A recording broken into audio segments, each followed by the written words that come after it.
നമസ്കാരം, ഞാൻ Nikhil Anand. I am ഖാദികൻ.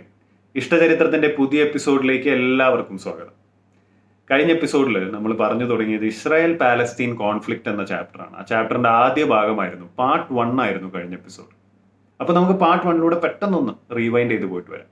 Part 1 കഥ തുടങ്ങിയത് നൂറ്റാണ്ടുകൾക്ക് മുമ്പ്, കാലം ഏതാണെന്ന് അറിയാൻ പാടില്ലാത്തൊരു കാലത്ത് ലെവാന്ത് എന്ന് പറയുന്ന റീജിയനിലായിരുന്നു. ലെവാന്ത് എന്ന് പറയുന്നത് ഇന്നത്തെ ഇസ്രായേലും പാലസ്തീനും ഒക്കെ അടങ്ങുന്ന ഒരു റീജിയൻ. അവിടെ 13th സെഞ്ചുറി BC ആയപ്പോഴേക്കൊക്കെ ജൂതമതം ജനിച്ചു, ജുഡൈസം.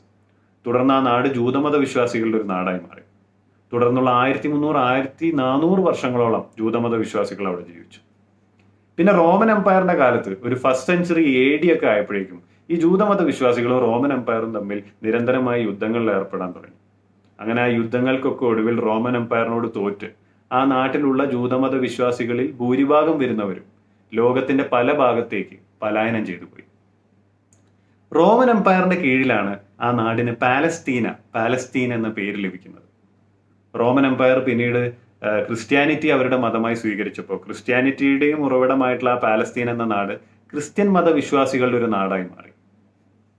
ഏതാണ്ട് 6th century 7th century AD ആയപ്പോഴേക്കൊക്കെ ഇസ്ലാം ജനിച്ചു. ഇസ്ലാം ജനിച്ചപ്പോൾ മുഹമ്മദ് നബിയുടെ പിൻഗാമികൾ പാലസ്തീൻ എന്ന നാട് റോമൻ എംപയറിനെ യുദ്ധത്തിൽ കീഴടക്കി സ്വന്തമാക്കി. അവിടെ അവർ അൽ അക്സ എന്ന പള്ളിയും പെടുന്നു. അങ്ങനെ ആ നാട് ഒരു അറബ് മുസ്ലിംസിന്റെ രാജ്യമായി മാറി. 700-800 വർഷങ്ങൾക്ക് ശേഷം ഈ ടർക്കിഷ് മുസ്ലിംസിന്റെ ഒരു എംപയർ ആയിട്ടുള്ള ഓട്ടോമൻ എംപയർ ഈ പാലസ്തീൻ എന്ന നാട് സ്വന്തമാക്കി. ശേഷം ആ നാട്ടിൽ വരുന്ന ഭൂരിഭാഗം വരുന്ന ജനങ്ങൾ എന്ന് പറയുന്നത് ഈ ടർക്കിഷ് മുസ്ലിംസും പിന്നെ ഈ അറബ് മുസ്ലിംസും പിന്നെ മൈനോറിറ്റി പണ്ട് പലായനം ചെയ്യാതെ അവിടെ നിന്ന് പോയിട്ടുള്ള കുറച്ച് ജൂതമതക്കാരുമായി മാറി. പാർട്ട് 2 കഥ തുടങ്ങുന്നത് 19th സെഞ്ചുറി AD-യിലാണ്. അപ്പൊ ഈ 1-ാം നൂറ്റാണ്ടിൽ റോമൻ എംപയറിനോട് തോറ്റിട്ടുള്ള ലോകത്തിന്റെ പല ഭാഗത്തേക്ക് പലായനം ചെയ്തു പോയിട്ടുള്ള ജൂതമതക്കാരിൽ ചിലരൊക്കെ യൂറോപ്പിൽ എത്തിപ്പെട്ടിരുന്നു.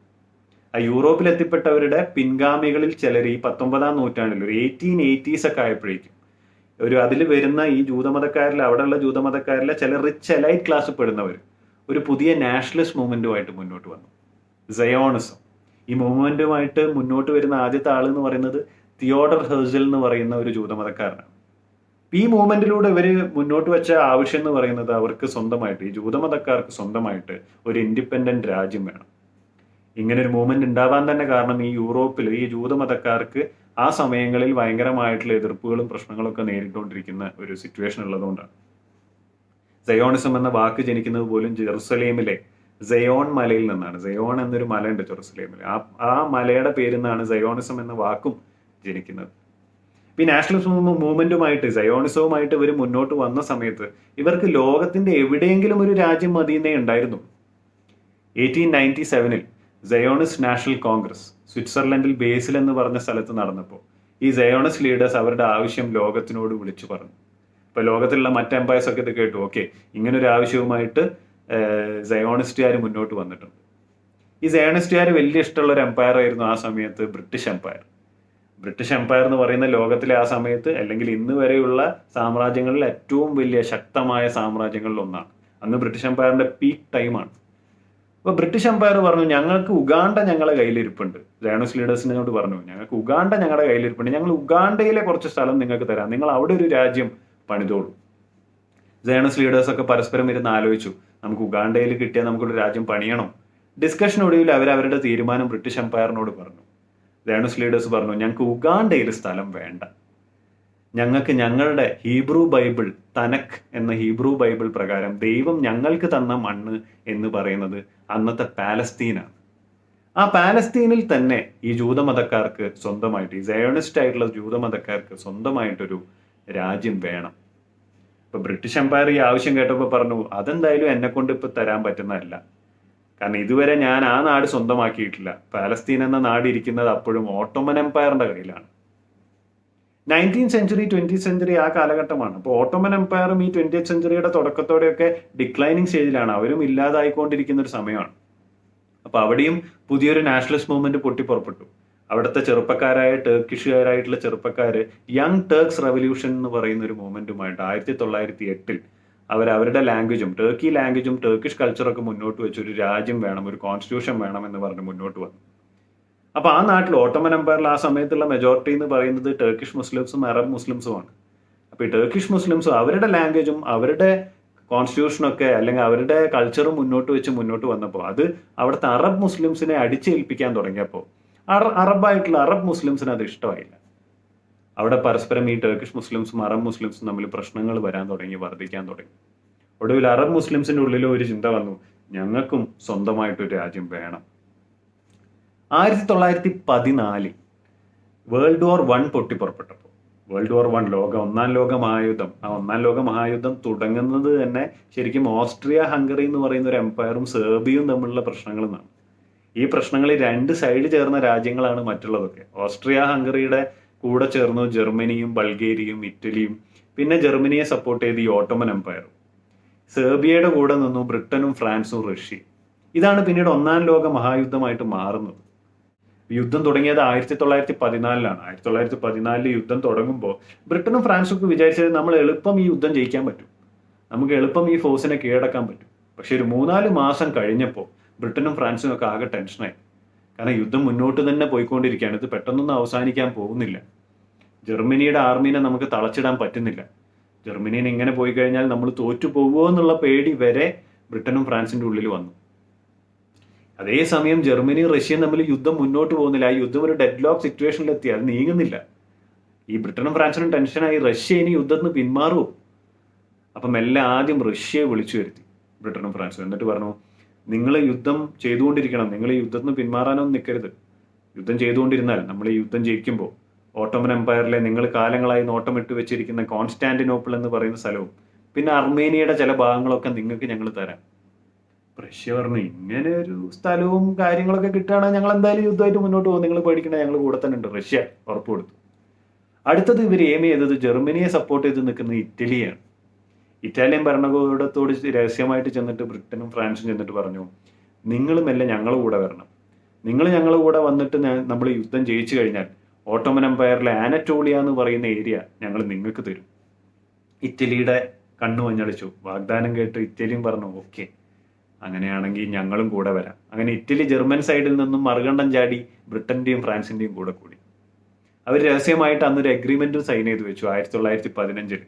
റഷ്യക്ക് ഈ എന്താ പറയുക, കോൺസ്റ്റാന്റിനോപ്പിൾ ഭാഗവും അർമേനിയും പിന്നെ ഈ ഇറ്റലിക്ക് ഈ പറയുന്ന ആനറ്റോളിയ ഭാഗമൊക്കെ കൊടുക്കാന്ന് പറഞ്ഞിട്ട്.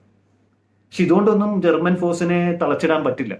അടുത്തൊരു സ്ട്രാറ്റജിയും കൂടെ മുന്നോട്ട് വെക്കണം ഫ്രാൻസും ബ്രിട്ടനും ആലോചിച്ചു.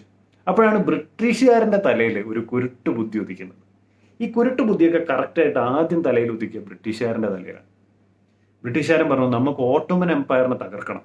കാരണം ഓട്ടോമൻ എംപയറിനെ തകർത്താൽ മാത്രമേ നമുക്ക് ജർമ്മനിയെ ജയിക്കാൻ പറ്റൂ. കാരണം ജർമ്മനിക്ക് ഏറ്റവും വലിയ സപ്പോർട്ട് കൊടുക്കുന്നത് ഓട്ടോമൻ എംപയറാണ്. ഫ്രാൻസ് പറഞ്ഞ സംഭവമൊക്കെ ശരി തന്നെ, ഓട്ടോമൻ എംപയറിനെ തകർക്കണം എന്നൊക്കെയുള്ള ശരി തന്നെ, പക്ഷെ എങ്ങനെ തകർക്കും? നമ്മൾ പോയി തകർക്കാൻ പോയി കഴിഞ്ഞാൽ ജർമ്മനി നമ്മളെ അറ്റാക്ക് ചെയ്യും. എന്തു ചെയ്യും? നമ്മൾ തോറ്റുപോകും. ബ്രിട്ടൻ പോയിനോ, അതിന് നമ്മൾ നേരിട്ട് പോയി അറ്റാക്ക് ചെയ്യേണ്ട കാര്യം എന്താ? നമുക്ക് അതിൻ്റെ ഉള്ളിൽ ഓട്ടോമൻ എംപയറിൽ ഓൾറെഡി നിലകൊള്ളുന്ന പ്രശ്നത്തെ അവിടുത്തെ എരുതിയിൽ എണ്ണ ഒഴിച്ചു കൊടുത്ത് അവിടെ കൂടുതൽ പ്രശ്നം രൂക്ഷമാക്കാം. അവിടെ ഓൾറെഡി ടർക്കിഷ് മുസ്ലിംസും അവിടുത്തെ ഭരണത്തിലിരിക്കുന്ന ടർക്കിഷ് മുസ്ലിംസും അവിടുത്തെ ലോക്കൽസ് ആയിട്ടുള്ള അറബ് മുസ്ലിംസും തമ്മിൽ പ്രശ്നമുണ്ട്. അവിടെ അറബ് മുസ്ലിംസിന്റെ ഉള്ളിൽ സ്വന്തമായി രാജ്യം വേണമെന്ന് ആഗ്രഹമുണ്ട്. ബ്രിട്ടൻ ഫ്രാൻസിനോട് പറഞ്ഞു, അത് നമുക്ക് ഉപയോഗപ്പെടുത്താം. നമുക്ക് അവിടുത്തെ അവിടുത്തെ ലോക്കൽ അറബ് റൂളേഴ്സിനെ കണ്ടു ചെന്ന് അവർക്ക് സ്വന്തമായി രാജ്യം ഉണ്ടാക്കാൻ നമ്മൾ കൂടെ നിൽക്കാം എന്നൊരു വാഗ്ദാനം മുന്നോട്ട് വെക്കാം. ഇത് കേട്ടോടനെ ഫ്രാൻസിന് ഇഷ്ടമായില്ല. ഫ്രാൻസ് പറഞ്ഞു, അതങ്ങനെ ശരിയാവുക? ഈ യുദ്ധം കഴിഞ്ഞു കഴിഞ്ഞാൽ നമ്മൾ തമ്മിൽ ഒരു ധാരണയിലെത്തിയതല്ലേ ഓട്ടോമൻ എംപയർ നമ്മൾ തമ്മിലൊക്കെ വീതിക്കുന്നു. അത് കഴിഞ്ഞിട്ട് ഇപ്പൊ അറബ് റൂളേഴ്സിന് സ്വന്തം രാജ്യം ഉണ്ടാക്കാൻ കൊടുക്കാന്ന് പറഞ്ഞാൽ എങ്ങനെ ശരിയാവുക? അതൊന്നും നടക്കൂല. ഇപ്പൊ ബ്രിട്ടൻ ഫ്രാൻസിനോട് പറഞ്ഞു, അതിന് നമ്മൾ എവിടെ കൊടുക്കുന്നു? നമുക്കൊരു വാഗ്ദാനം മാത്രമല്ലേ മുന്നോട്ട് വെക്കുന്നുള്ളൂ. യുദ്ധം തീരുമ്പോൾ നമ്മൾ സ്ഥലം കൊടുക്കാതിരുന്നാൽ പോരെ, ഒരു സപ്പോർട്ടും കൊടുക്കാതിരുന്നാൽ പോരെ? നമുക്ക് അവരെ പറഞ്ഞു പറ്റിക്കാൻ. ഇത് നമ്മൾ കാലാകാലങ്ങളായിട്ട് പല രാജ്യക്കാരോടും ചെയ്തുകൊണ്ടിരിക്കുന്നതല്ലേ, ഇന്ത്യയോടൊക്കെ നമ്മൾ ചെയ്യുന്നതല്ലേ. നമുക്ക് എന്തിനാണ് ഇത്ര ടെൻഷൻ? നമുക്ക് ഈ യുദ്ധം കഴിയുമ്പോൾ നമ്മുടെ ഭാഗം നമ്മുടെ തന്നെ ആയിട്ട് വെക്കാം. ഫ്രാൻസ് പറഞ്ഞു പറ്റിക്കുന്ന പരിപാടി നമുക്കറിയുന്ന പരിപാടിയാണ്, അപ്പൊ പിന്നെ അതുമായിട്ട് തന്നെ മുന്നോട്ട് പോവാം. അങ്ങനെ ഇവര് ഓട്ടോമൻ എംപയറിലെ ലോക്കൽ അറബ് റൂളേഴ്സിനെ ബ്രിട്ടൻ ചെന്ന് കണ്ടു. എന്നിട്ട് മെല്ലെ കണ്ടു ചെന്ന് പറഞ്ഞു, നിങ്ങൾക്ക് സ്വന്തമായി രാജ്യം ഉണ്ടാക്കാൻ ഞങ്ങൾ സഹായിക്കാം. നിങ്ങൾ ഉള്ളിൽ നിന്ന് ഈ ടർക്കിഷ് ഭരണത്തിലിരിക്കുന്ന അല്ലെങ്കിൽ ഓട്ടോമൻ ഭരണത്തിലിരിക്കുന്ന ടർക്കിഷ് ആർമിയെ നിങ്ങൾ ഉള്ളിൽ നിന്ന് അറ്റാക്ക് ചെയ്യണം. നിങ്ങൾ അവരെ ഉള്ളിൽ നിന്ന് തോൽപ്പിക്കാൻ സഹായിക്കണം. അങ്ങനെ സഹായിച്ച് ഈ യുദ്ധം നമ്മൾ ജയിച്ചു കഴിഞ്ഞാൽ നിങ്ങൾക്ക് സ്വന്തമായി രാജ്യം ഉണ്ടാക്കാൻ ഞങ്ങൾ കൂടെ നിൽക്കാം. അങ്ങനെ അവിടുത്തെ പല അറബ് റൂളേഴ്സിനോടും ചെന്ന് ബ്രിട്ടൻ ഇത് പറഞ്ഞു. എന്നിട്ട് തിരിച്ചു പോന്നു. അങ്ങനെ ഈ പല റൂളേഴ്സിൽ ഇതിൽ വീണുപോയത്, ഈ വാഗ്ദാനത്തിൽ വീണുപോയത് അന്നത്തെ അറബ് റൂളറായിരുന്ന ഷെയ്ഖ് ഹുസൈൻ എന്ന് പറയുന്ന ഒരു റൂളറാണ്. ഷെയ്ഖ് ഹുസൈൻ എന്ന് പറയുന്നത് മുഹമ്മദ് നബിയുടെ പിൻഗാമികളിൽ വരുന്ന ഒരു രാജാവാണ്. അപ്പോൾ ഷെയ്ഖ് ഹുസൈനും ഷെയ്ഖ് ഹുസൈൻ്റെ മക്കളായ ഫൈസലും അബ്ദുള്ളയും ഒക്കെ ഇത് നമുക്ക് ചെയ്യാം, നമുക്ക് ഈ യുദ്ധത്തിൽ ബ്രിട്ടനെയും ഫ്രാൻസിനെയും ഒക്കെ സപ്പോർട്ട് ചെയ്യാം. അങ്ങനെ അവരുടെ സമ്മതം കൂടി ബ്രിട്ടനും ഫ്രാൻസിനും കത്തയച്ചു 1916. യുദ്ധം ഞങ്ങളുള്ളിൽ നിന്നുള്ള യുദ്ധം ഞങ്ങൾ ചെയ്തോളാം, നിങ്ങൾ ഞങ്ങളെ സപ്പോർട്ട് ചെയ്താൽ മതി സ്വന്തം രാജ്യം ഉണ്ടാക്കാൻ. ബ്രിട്ടനും ഫ്രാൻസും പറഞ്ഞു ഓക്കെ. അതേസമയം ഫ്രാൻസ് ബ്രിട്ടനോട് പറഞ്ഞു, പക്ഷെ നമ്മൾ തമ്മിൽ ഓൾറെഡി ഒരു അഗ്രിമെന്റ് ഇനി എഴുതി വെക്കണം. ഓട്ടോമൻ എംപയറിൽ ആരൊക്കെ എന്തൊക്കെ ആർക്കൊക്കെ എന്നൊക്കെ ഒരു കറക്റ്റ് അഗ്രിമെന്റ് എഴുതി വെക്കണം.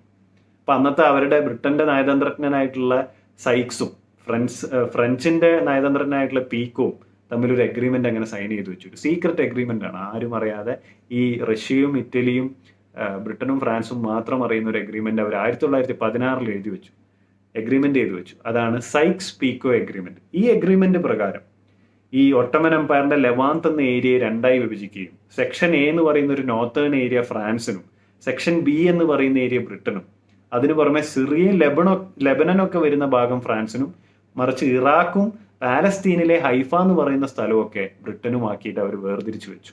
ഇതിന് പുറമെ റഷ്യക്കുള്ള കോൺസ്റ്റാന്റിനോപ്പിളും ഇറ്റലിക്കുള്ള ആനറ്റോളിയും ഒക്കെ. ഇതിൽ ബാക്കി വരുന്ന പാലസ്തീൻ എന്ന ഭാഗം മുഴുവൻ ഒരു ഇന്റർനാഷണൽ സോണും ആക്കിയിട്ട് അവർ ആ എഗ്രിമെന്റ് സീക്രട്ട് ആയിട്ട് സൈൻ ചെയ്ത് വെച്ചു. ഇതൊന്നും അറബ് റൂളറായിട്ടുള്ള ഷെയ്ഖ് ഹുസൈനും മക്കളും അറിയുന്നില്ല. ഇവർ നേരെ അറ്റാക്ക് തുടങ്ങി ടർക്കിഷ് മുസ്ലിംസിനെ ഉള്ളുന്ന്. ഓട്ടോമൻ എംപയറിന്റെ നമ്മുടെ അന്നത്തെ ഭരണത്തിലിരിക്കുന്ന അവിടുത്തെ ആർമി മുഴുവൻ തിരിച്ച് ഉള്ളിലെ പ്രശ്നങ്ങൾ ശ്രദ്ധിക്കാൻ തുടങ്ങി. ബ്രിട്ടനും ഫ്രാൻസും ഉദ്ദേശിച്ച കാര്യം നടന്നു. എന്ത്?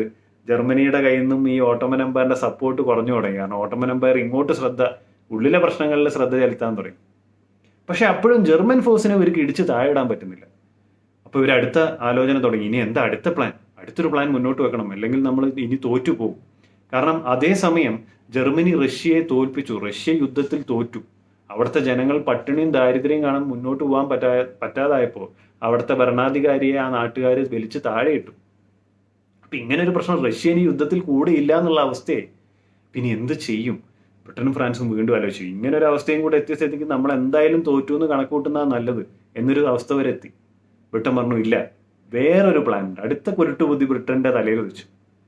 ഈ സയോണിസ്റ്റ് മൂവ്മെന്റുമായിട്ട് മുന്നോട്ട് വന്ന ആൾക്കാർ ബ്രിട്ടന് വലിയ വേണ്ടപ്പെട്ട ആൾക്കാരാണ്. അവർക്ക് വളരെ വേണ്ടപ്പെട്ട ആൾക്കാരാണ് അമേരിക്കയാണെങ്കിൽ വേൾഡ് വാറിൽ ബ്രിട്ടനെയും ഫ്രാൻസിനെയും ഒക്കെ സപ്പോർട്ട് ചെയ്യാന്ന് പറഞ്ഞുകൊണ്ടിരിക്കുന്നുണ്ട്. പക്ഷെ ഇതുവരെ ട്രൂപ്സിനെ ഒന്നും അയച്ചു കൊടുത്തിട്ടില്ല. അപ്പൊ അമേരിക്കയും കൂടെ സപ്പോർട്ട് ചെയ്ത് കഴിഞ്ഞാൽ നമുക്ക് യുദ്ധം ജയിക്കാൻ പറ്റും. അതിന് നമുക്ക് ഈ ജൂ കമ്മ്യൂണിറ്റിയെ കയ്യിലെടുക്കണം. അവർക്ക് പാലസ്തീനിൽ ഈ യുദ്ധം ജയിക്കുമ്പോൾ ഓട്ടോമൻ എംപയറിലെ പാലസ്തീനിൽ അവർക്ക് സ്വന്തമായിട്ട് രാജ്യം ഉണ്ടാക്കാൻ കൂടെ നിൽക്കാം എന്ന് നമുക്കൊരു വാഗ്ദാനം മുന്നോട്ട് വെക്കാം. ഫ്രാൻസിന് ആദ്യം അത് ഇഷ്ടമായില്ലെങ്കിലും ഫ്രാൻസ് സമ്മതിച്ചു. കാരണം ഫ്രാൻസും ഈ സയോണിസ്റ്റുകാരൊന്നും അത്ര നല്ല ടേംസിലായിരുന്നില്ല. പക്ഷെ ഫ്രാൻസ് പറഞ്ഞു ശരി, എന്തായാലും അമേരിക്ക കൂടെ സപ്പോർട്ട് ചെയ്യില്ല, യുദ്ധം തോറ്റു. എന്തായാലും ജൂതന്മാരെ നമ്മളെ കയ്യിലാക്കി കഴിഞ്ഞിട്ട് ജൂ കമ്മ്യൂണിറ്റിയെ നമ്മളെ കൂടെ നിർത്തിയാൽ അമേരിക്ക സപ്പോർട്ട് ചെയ്യുമെങ്കിൽ നമുക്കിതായിട്ട് മുന്നോട്ട് പോവാം. അപ്പൊ അന്നത്തെ അവിടുത്തെ ലണ്ടനിലെ പ്രൈം മിനിസ്റ്റർ ആയിരുന്ന ലോയിഡ് ജോർജ് പറഞ്ഞു ഒരു പുതിയ ഡിക്ലറേഷൻ മുന്നോട്ട് വെച്ച ഡിക്ലറേഷന്റെ പേരാണ് ബാൽഫോർ ഡിക്ലറേഷൻ.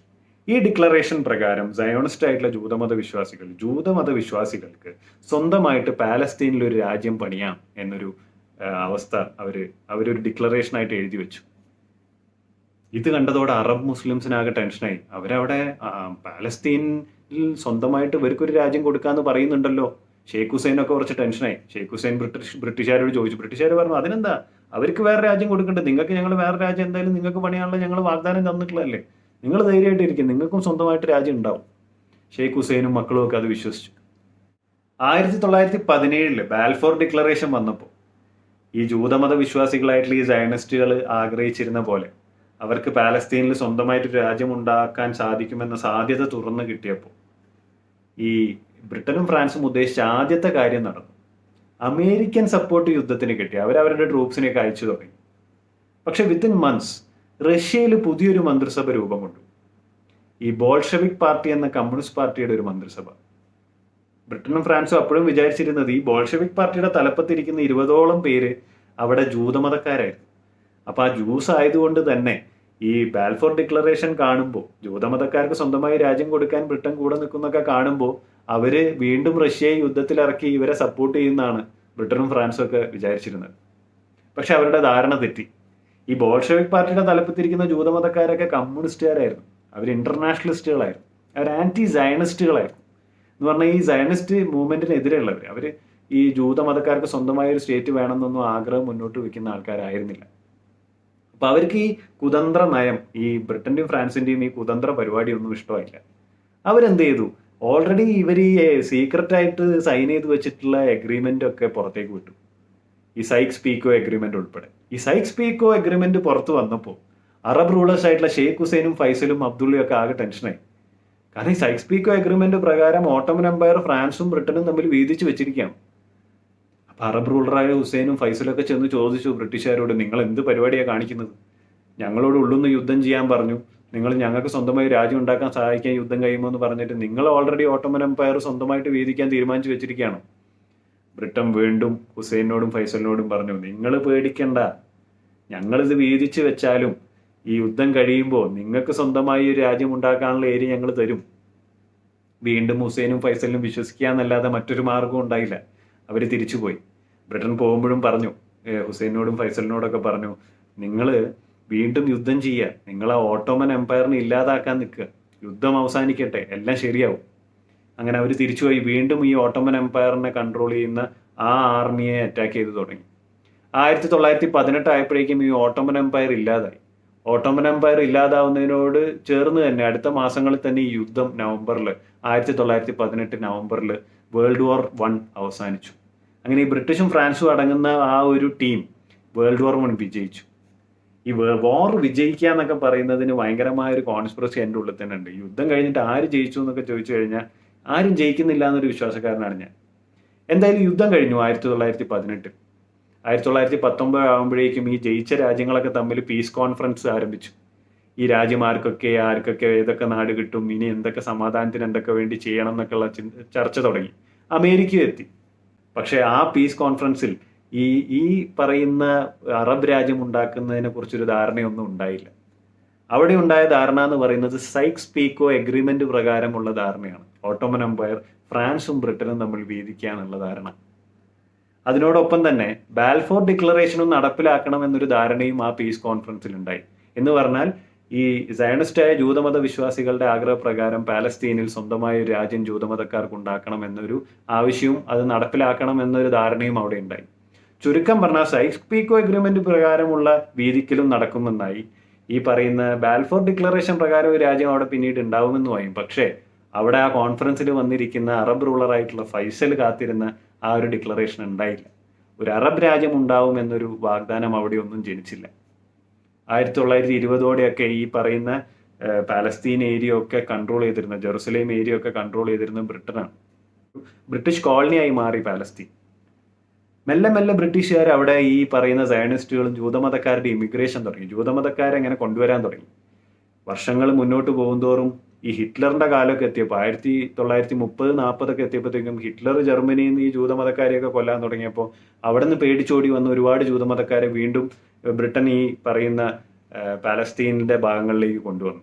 കൂടുതൽ ഇമിഗ്രേഷൻ വരാൻ തുടങ്ങുകയും ജൂതമതക്കാരുടെ ഒരു സംഖ്യ കൂടാൻ തുടങ്ങിയപ്പോൾ അവിടുത്തെ അറബ് മുസ്ലിംസിന് ആകെ ടെൻഷനായി.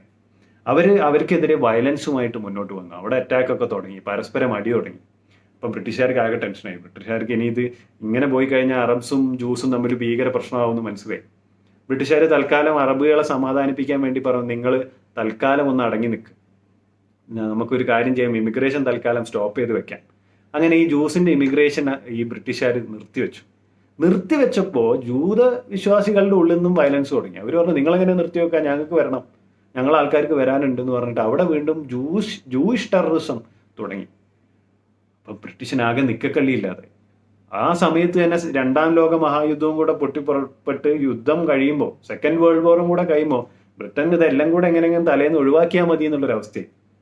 അങ്ങനെ UN എന്ന സംഘടനയുമായിട്ട് 1947 ഉണ്ടായ ചർച്ചയിൽ നമ്മുടെ ബ്രിട്ടൻ യുഎനും കൂടെ ചേർന്നിട്ട് ഈ പാലസ്തീൻ എന്ന ഭാഗം 3ആയിട്ട് വീതിക്കാൻ തീരുമാനമായി. ഒരു അറബ് സ്റ്റേറ്റ് ഓഫ് പാലസ്തീനും ഒരു ഇസ്രായേൽ എന്ന സ്റ്റേറ്റ് ജൂതമതക്കാർക്കും പിന്നെ ജെറുസലേം എന്നുള്ളത് ഈ എല്ലാ മതത്തിൽപ്പെട്ടവർക്കും വിശ്വാസികൾക്കും വേണ്ട ഒരു ഏരിയ ആയതുകൊണ്ട് അതൊരു ഇന്റർനാഷണൽ സോണുമാക്കി മാറ്റി ഒരു പ്ലാൻ UN മുന്നോട്ട് വെച്ചു. ഇസ്രായേൽ ഇമീഡിയറ്റ്ലി സമ്മതിച്ചു 47 ഞങ്ങൾ ഇങ്ങനെ ഒരു ഇൻഡിപെൻഡന്റ് രാജ്യത്തിന് റെഡിയാണ്. പക്ഷെ അറബ് രാജ്യക്കാർക്ക്, അറബ് മുസ്ലിംസിന് അത് സ്വീകാര്യമായിരുന്നില്ല. അവർ വിചാരിച്ചിരുന്നത് ഇതൊരു യൂറോപ്യൻ ഐഡിയ ആണ്, അവർ വീണ്ടും നമ്മളെ ഇല്ലാതാക്കാനുള്ള ഒരു ഐഡിയയുടെ ഭാഗമായിട്ടാണ് ഇങ്ങനെയൊക്കെ ചെയ്യുന്നതെന്നൊരു വിശ്വാസം അറബ് റൂളേഴ്സിന്റെയും അവിടുത്തെ ജനതയുടെ ഇടയിലും ഉണ്ടായി. അവർ അങ്ങനെ സെപ്പറേറ്റ് സ്റ്റേറ്റിന് തയ്യാറായില്ല, പാലസ്തീൻ എന്ന സ്റ്റേറ്റ് സ്വീകരിക്കാൻ റെഡിയായില്ല. അങ്ങനെ അറബ് മുസ്ലിംസും അവിടുത്തെ ഇസ്രായേൽ രാജ്യം ഫോം ചെയ്തപ്പോൾ അവരും തമ്മിൽ പ്രശ്നങ്ങളും യുദ്ധങ്ങളും തുടങ്ങി. ചെറിയ ചെറിയ യുദ്ധങ്ങൾ തുടങ്ങി. പിന്നീട് ബ്രിട്ടൻ ഇവരെ ഈ സമാധാനിപ്പിക്കലൊന്നും നടക്കൂല, എനിക്ക് എൻ്റെ സ്വന്തം കാര്യം നോക്കി പോകണം എന്നൊരു അവസ്ഥ വന്നപ്പോൾ ബ്രിട്ടൻ മെല്ലെ മൂട്ടിലെ പൊടിയും തട്ടി നാട് വിട്ടു.